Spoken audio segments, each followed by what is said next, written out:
everybody. This is Mr. Raymond.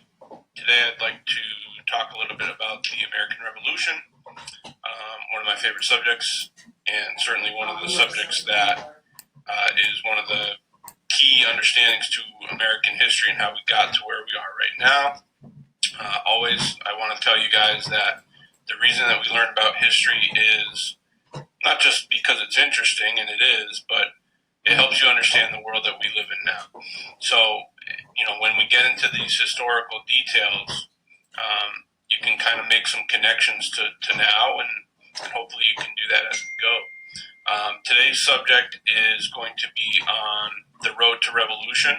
So everything that happened between the American colonies and Great Britain between the years of 1763 and today we'll probably get up to about 1765, just some of the early initial, conflicts, not necessarily military conflicts, but just differences in opinion on laws and policies and things like that, that are going to eventually lead to military conflict between America and the British. Okay, so let's get into it. Our curriculum standard is US 1.T1 for Massachusetts.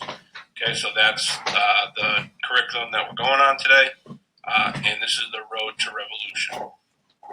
Okay, so we already have talked about the French and Indian War, so we should be familiar with that. So this is kind of going to be a list of things that change the relationship between the British and the Americans after the French and Indian War. Okay, we know that the French and Indian War did some things and changed the way things were going on in North America. So one of those is the relationship between the Native Americans and the British and the American colonists. And the French, of course, had been kicked out of North America because they lost. And so this first incident is Pontiac's Rebellion. Okay, Pontiac was the chief of the Ottawa tribe. You can see him right there. And so after the French and Indian War, after the British win that war, Pontiac is going to rebel against his new, as they think, leaders. Okay, Pontiac doesn't agree, and neither do the rest of the Native Americans, that the British now have the right to their land. Okay, so Pontiac leads a rebellion against the British in 1763 in the Great Lakes region in Michigan. They used to make Pontiacs. I don't know if they make them anymore, cars, but they're obviously made in Michigan. Okay, so this is one of the connections to today. So Pontiac is able to capture 8 British forts. Okay, there's a big war between the natives and the British. And one of the things that the British realize is that they've already put a lot of money into this French and Indian War, and they want to kind of get themselves out of that situation because they're already in debt and they're going into greater debt. So they want to figure out a way where they can avoid conflict and avoid having to have a lot of soldiers in North America. Okay, so let's look at how they respond to this. Okay, the British figure that if they could keep some sort of area between the American colonists and the Native Americans, okay, probably that area would be the Appalachian Mountains, that it would control the colonists, but it would also keep the colonists from going out into areas where they're going to get into conflicts with the natives. And so this solution for the British is to just draw a line and say no American colonists can go west of this line. Let's take a look at the line. Okay, this is the Line of Proclamation, also known as the Proclamation of 1763. And so the idea here is the British are telling the American colonists, stay to the east of this line. Do not go west of this line. And so this is seen by the British as an easy solution. Hey, we won't have to patrol the frontier of these colonies in the mountains. We won't have to worry about Native American attacks. But to the colonists, it's different. To the colonists, it's like the British are trying to control them. And it's also like the British don't respect the fact that the colonists have fought in this French and Indian War. They helped win the war. And now the British are going to tell them they aren't entitled to the land that they had won in this war. Okay, so the colonists do not react favorably to this. There's a lot of anger about it. And there's also a lot of just flat out ignoring this law. Okay, colonists are just going to go past this line anyways, especially if they're looking for farmland or other natural resources. So this was kind of a failure on the part of the British to try to control the colonists. And this would be a theme here. We're going to see this a number of times. The British try to control the colonists, and the colonists are going to react in a negative way. So let's go on to the next instance of that. Okay. Just to before we do that, just to kind of view the big picture situation here, the British had a lot of national debt due to the French and Indian War. That national debt rose from 75 million pounds. Remember, pounds are British currency. To about 140 million pounds. So the British national debt basically doubled in a 9-year period. So that's a significant amount of debt that the British go into because of this war in North America. Okay? And the British government thinks that, well, we have to pay off our debts. This war was fought in North America partially to benefit the American colonists. So the colonists should be responsible, at least in part, for repaying some of this debt. The colonists do not agree with this. And we'll get into why, and there's all these different reasons why, but that's basically the essence of the disagreement. Okay. Relationship between the British and the Americans was flimsy, I would say, at best. Remember that a lot of these Americans had tried to get away from the British through immigration in the 1600s and 1700s, and now that the British are trying to create a more tighter relationship between the British and the Americans, a lot of Americans are not happy about this. They feel like they're being controlled by the British. And again, these are two things that the colonists did that created somewhat of a negative relationship between the British and the Americans. Smuggling is huge in this understanding of the American Revolution. Smuggling was a big issue, okay, because the British made their money off of taxes, and everything was all about shipping, and all the products that the British would ship around the world, right? They wanted to make their money off of those products. And so a lot of colonists would smuggle. John Hancock was probably the number one smuggler in the entire colony, certainly of Massachusetts, but maybe in all of North America. And he was also the richest man in Massachusetts. So it's kind of interesting that people would make a ton of money off of smuggling. And now the British want their cut. They want their tax money.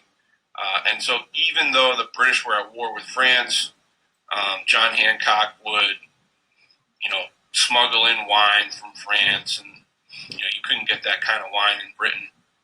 So this is kind of seen as a betrayal on the part of the Americans, because the British are like, we're at war with the French. You can't do that. You can't have commerce with them. And the Americans didn't really care about that. So you can see that the British and the American relationship is not perfect. Okay, even before all this trouble starts. And the British also wanted colonial militias to fight the French, and they, the colonists didn't always want to, especially if they weren't paid highly or were busy farming or things like that. These were not professional soldiers; these were militiamen. Okay, so back to the British. They are going to want to increase the amount of authority and control that they have over the colonies. After the French and Indian War, to retake this debt, kind of pay down their debt. Again, so this is King George. Everybody kind of knows King George, the name, and how important he was in the story here. Maybe at some point we'll watch Hamilton and see King George sing. But this is the head of the British government, King George. And again, it's a system of government where he does not have total control. The British Parliament has some control over money, so it's not an absolute monarchy, but he is a significant, part of the British government, and really the person that the Americans kind of turn their hatred towards as these new taxes come down. Okay, and so because of the war, because of the debt, the British want to station soldiers in the American colonies, and that the king thinks that the Americans should pay for that, not just the British living in England, but the subjects, the American colonists living in America, should have some part of paying off these debts. Okay, so how do the British start to tax us? Okay, the first thing is the Sugar Act. The Sugar Act is going to raise the tax on sugar, and it actually lowers the tax on molasses. And so what the British are trying to do here is they're trying to get Americans to buy molasses instead of sugar. And that way, if the Americans buy a lot of molasses, the British will get overall taxes collected more. Even though the rate is lower, more people will buy molasses, therefore they'll collect more taxes. Okay? This doesn't affect all the colonists. Okay? It only affects the very wealthy colonists that were dealing in shipping, okay, that lived in harbors, that owned, companies and owned ships. Okay, so this really only affects the wealthy Americans. But certainly somebody like John Hancock that was involved with shipping, this would impact his business in a large way. Okay, so the Sugar Act was really the first way the British tried to tax us, and it had mixed reaction. Some people were upset about it, but I wouldn't say in general all the colonists were upset about it. They didn't really notice it or care about it too much. But the thing that they do really start to care about and get angry about is the Stamp Act. Okay, the Stamp Act is a new tax added by the British in 1765, the year after the Sugar Act, and this is going to put a tax on every piece of paper in the colonies, okay, every printed document. Okay, so you're talking about newspapers, books, almanacs. Almanacs were a big thing in America because you had to know information about the weather, you had to know information about the climate, the farming season, things like that. Most Americans couldn't read that well, believe it or not, but they could at least figure out the numbers in the almanac. You didn't see a lot of people reading books for fun because there wasn't time in the day, right? Everyone was a farmer, and you didn't have electricity, so you're working during the sunlight and you're sleeping at night. You didn't see a lot of reading for fun. But anyways, this affects people a lot more than the Sugar Act. Okay, and what kind of people does it affect? And it affects lawyers, right, because they work with paper every day. And so those are two groups of people that you don't want to make mad. You don't want to make newspaper publishers mad. Why? They're going to publish negative things about you. You don't want to make lawyers mad. Why? Because they're going to sue you. Okay? And so when the Stamp Act comes out from the British,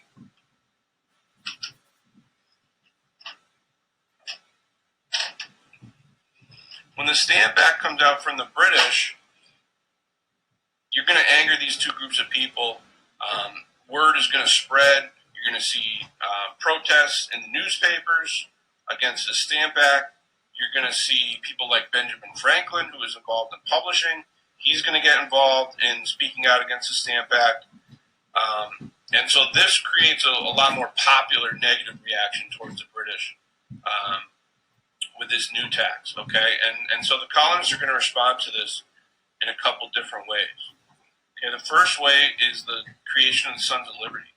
Okay, the Sons of Liberty are going to be formed in Boston in 1765, right after the Stamp Act, and they're going to really be like a angry gang of Bostonians that are fighting back against the Stamp Act, okay? And they're not going to necessarily do things nicely.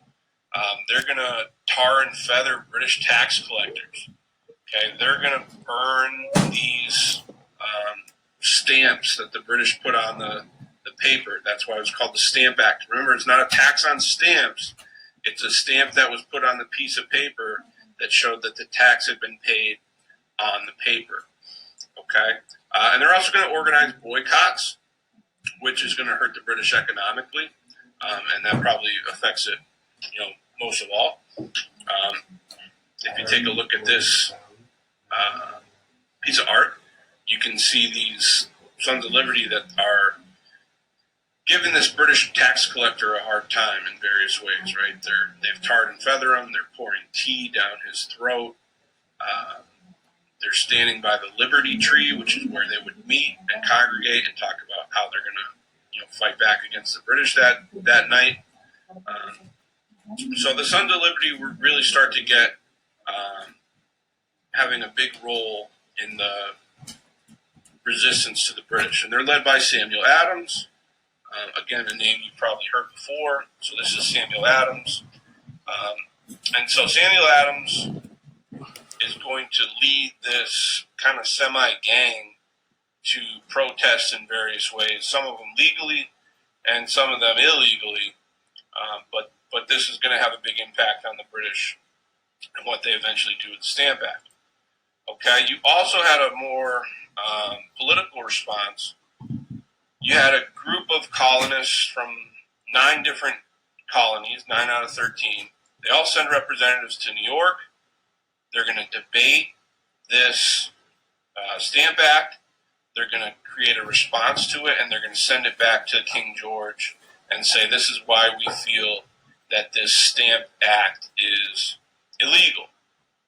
Okay, and one of the major reasons why the colonists are saying that the Stamp Act is illegal is it's taxing us and we're not represented. Okay, no taxation without representation. Easy to remember, it rhymes. You can't tax us if we don't have a say in our government. Okay, and they had a say in their own colonial governments, but they didn't have a say in the British government.